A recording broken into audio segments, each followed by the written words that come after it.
রামনগর ২ নম্বর গ্রাম পঞ্চায়েত ঘেরাও, দুর্নীতির অভিযোগে বিক্ষোভ। রামনগর ২ নম্বর গ্রাম পঞ্চায়েতকে ঘিরে উত্তেজনা ছড়ালে এলাকায় একাধিক দুর্নীতি, স্বজনপোষণ এবং সাধারণ মানুষের অধিকার থেকে বঞ্চিত করার অভিযোগ তুলে পঞ্চায়েতের কার্যালয় ঘেরাও করে বিক্ষোভ দেখান স্থানীয় বাসিন্দারা। বিক্ষোভে বিজেপি নেতৃত্ব অংশ নেন। বিক্ষোভকারীদের অভিযোগ, দীর্ঘদিন ধরে পঞ্চায়েতের স্বজনপোষণ ও অনিয়ম চলছে। তাদের দাবি, পাকা বাড়ি থাকা সত্ত্বেও কিছু উপভোক্তাকে সরকারি আবাসন প্রকল্পে সুবিধা দেওয়া হয়েছে, পাশাপাশি জমি জবরদখল করে বিক্রির অভিযোগও তোলা হয়েছে। এছাড়াও বিভিন্ন সরকারি প্রকল্পের সুবিধা থেকে প্রকৃত উপভোক্তাদের বঞ্চিত হচ্ছেন বলে অভিযোগ করেন তারা। এই সমস্ত অভিযোগের প্রতিবাদে পঞ্চায়েত কার্যালয়ের সামনে বিক্ষোভ দেখিয়ে অবিলম্বে প্রধান ও উপপ্রধানের পদত্যাগের দাবি তোলেন আন্দোলনকারীরা। যদিও সমস্ত অভিযোগ সম্পূর্ণ ভিত্তিহীন বলে দাবি করেছেন রামনগর ২ নম্বর গ্রাম পঞ্চায়েতের উপপ্রধান উৎপল বিশ্বাস। তার বক্তব্য, রাজনৈতিক উদ্দেশ্যে বিজেপি এই ধরনের আন্দোলন করছে এবং অযথা মানুষের কে বিভ্রান্ত ও উত্তেজিত করার চেষ্টা করছে। ঘটনার খবর পেয়ে রাঘবপুর ফাঁড়ির পুলিশ ঘটনাস্থলে পৌঁছে পরিস্থিতি নিয়ন্ত্রণে আনেন। প্রশাসনের হস্তক্ষেপে এই সমস্যার কি সমাধান হয়, এখন সেদিকেই নজর স্থানীয় বাসিন্দাদের। আপনারা দেখছেন বনশ্রী নিউজে।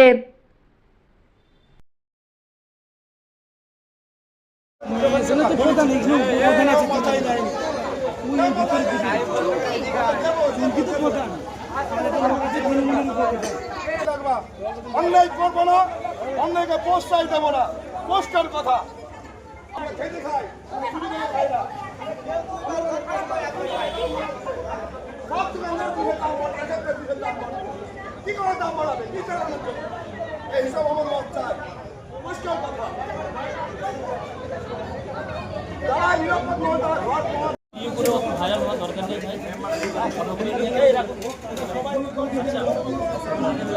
আমি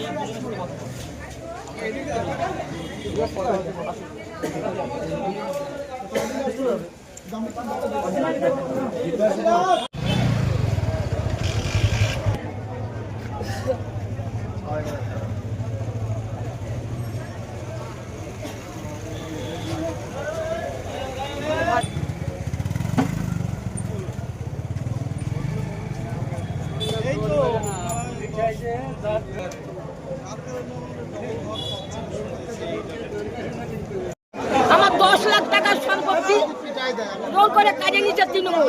রাধা, পচা, স্বপন, আনন্দ, সঞ্জয় আমি আমার কাজে নিচ্ছি, আমার একটা পয়সা দেয় না।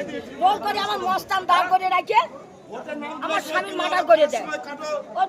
মরিস জিজ্ঞাসা করেছে, তুমি কি ইচ্ছায় দিচ্ছ অনিচ্ছায় দিচ্ছ? বাঁচার ভয়টা বলেছে, আমি ইচ্ছায় দান করে দিলাম, তাহলে ওকে মার্ডার করে দিত। সামনে মস্তান দাঁড় করে রাখে। কবে হয়েছে আমার একটা এটা তৃণমূল, ওরা জানে আমরা গুল্লা